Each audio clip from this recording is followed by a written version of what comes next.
আসসালামু আলাইকুম সবাইকে, আশা করি সবাই ভালো আছেন। নতুন একটা ভিডিওতে স্বাগতম। আজকের ভিডিওতে কিভাবে জুতা পরতে হয় সেটা দেখাইতে যাচ্ছি না। আজকে যাচ্ছি আমি আবারও বাইরে। কেন বাইরে যাচ্ছি সেটা বাইরে যেতে যেতে বলি। এখানে বড় ব্যাগ নিয়ে বের হওয়াতে ভাববেন আমি বাংলাদেশে যাচ্ছি। আমি যাচ্ছি এসএনএ কেন এত বড় ব্যাগ নিয়ে যাচ্ছি সেটা একটু পরেই বলি। আমি সরাসরি চলে গেছিলাম ট্রেন স্টেশনে। যাওয়ার কিছুক্ষণ পরে ট্রেন চলে আসলে আমি ট্রেনে উঠে পড়ি। আর সেই দিনের আবহাওয়াটা অনেক সুন্দর ছিল। বাইরের প্রকৃতি দেখতে দেখতে, খুবই সুন্দর আবহাওয়া দেখতে দেখতে চলে আসলাম এসএন হাউপটবানহফে। এরপরে আমি নেমে যাই ট্রেন থেকে। আমি আসলে যাচ্ছিলাম এসএন অবস্থিত সব থেকে বড় বাংলা দোকানে, আনিশা সুপার মার্কেট। দোকানটা খুব বেশি দিন হয় নাই চালু হয়েছে। দোকানে ঢোকার পরে প্রথমে পরে বিস্কিটের সেকশন। এখানে আমাদের দেশের এনার্জি প্লাস বিস্কুট সেগুলো ছিল। তার পাশে ছিল অনেক ধরনের টোস্ট বিস্কুট। বিস্কুটের সেকশনের পাশেই ছিল মশলার সেকশন। সেখানে আমাদের দেশের রাঁধুনির মশলাগুলো ছিল, তেহেরি মশলা, যেগুলো খুব স্বল্প মূল্যেই এই দোকানে পাওয়া যায়। এমনকি কালাভুনের মশলাও ছিল। এরই পাশে সব ফ্রোজেন আইটেম গুলো ছিল। ফ্রোজেন মুঘলের যে পরোটা গুলো ছিল সেগুলো ছিল।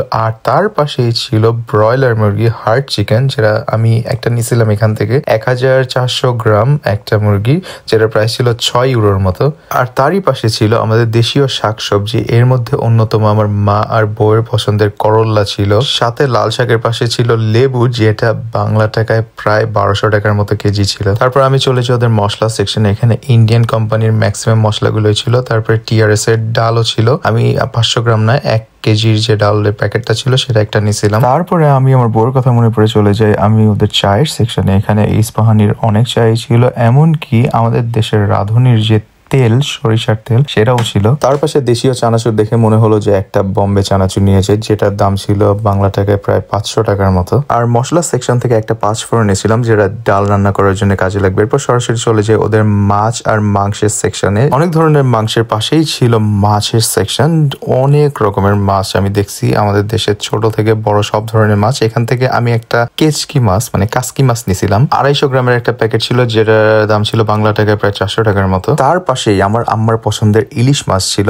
এখানে বিভিন্ন ধরনের ইলিশ মাছ ছিল, আমাদের দেশীয় এমনকি মায়ানমারের ইলিশও ছিল বিভিন্ন দামের। এখন আমি আসল কারণ বলি কেন আমি এত বড় লাগেজ টেনে আনছি। এখানে বেসিক্যালি ওদের ব্রোকেন বাসমতি চাল পাওয়া যায়। আমি যেটা লাস্ট অনেকদিন ধরে খাইতেছি, এটা 20 কেজির প্যাকেট হওয়াতে এটা তো টানতে হবে, সেই জন্য আমি একটা লাগেজ নিয়ে আসছিলাম। লাগেজের সব জিনিস নিয়ে আমি দোকান থেকে বের হয়ে আসি। বের হয়ে সিটি সেন্টার দিয়ে হাঁটতে হাঁটতে আমি সুন্দর ওয়েদার দেখে পাশেই দেখলাম অ্যাকশন আমি ঢুকে পড়লাম। অ্যাকশন বেসিক্যালি জার্মানির একটা সস্তা দোকান, যেখানে অনেক কিছুই পাওয়া যায়। সেখান থেকে আমি কম দামে একটা ফ্রেম কিনতে গেছিলাম। বেসিক্যালি আমি ফ্রেম দেখতেছিলাম, এটা একটু বড় হয়ে যায়। আমি এরপরে এই ছোট ফ্রেমটা নেই, যেটার দাম ছিল মাত্র 99 সেন্ট। যেহেতু অনেক কথা বলে ফেলছি, এই জন্য আমার তৃষ্ণা পাইছিল। এরপরে আমি একটা পানি নিয়েছিলাম। পানি নেওয়ার পরে দেখলাম যে সেখানে একটা শু শাইনার আছে, বেসিক্যালি শু হোয়াইটেনার। একটা শু হোয়াইটেনার নিয়ে আমি বের হয়ে যাই। এমনকি পানি খেতে খেতে হঠাৎ করে দেখা মিলল এসএন এর মিউনিসিপাল অফিস, মানে পৌরসভা থেকে আমি চলে গেছিলাম ডিএমএ গেছিলাম কারণ আমার একটা ছবি প্রিন্ট করা লাগতো। এখানে আমি আমার ছবির সাইজ সিলেক্ট করে দিছিলাম। ছবির সাইজ সিলেক্ট করতেই হঠাৎ করে দেখি একটা ছবি প্রিন্ট হয়ে বেরোয় আসলো। বেসিক্যালি এই ছবিটাই আমি প্রিন্ট করছিলাম। তারপর আমি সরাসরি বাসার উদ্দেশ্যে রওনা হয়ে প্রকৃতি এবং সন্ধ্যার আগেই চলে আসি বাসায় ঢুকতেই দেখি যে ওই ফ্রেমের ছবি লাগানো। এরপর আমি সুন্দর করে ছবিটা সাজিয়ে রেখে দিলাম। আজকের ভিডিওটা এখানেই শেষ।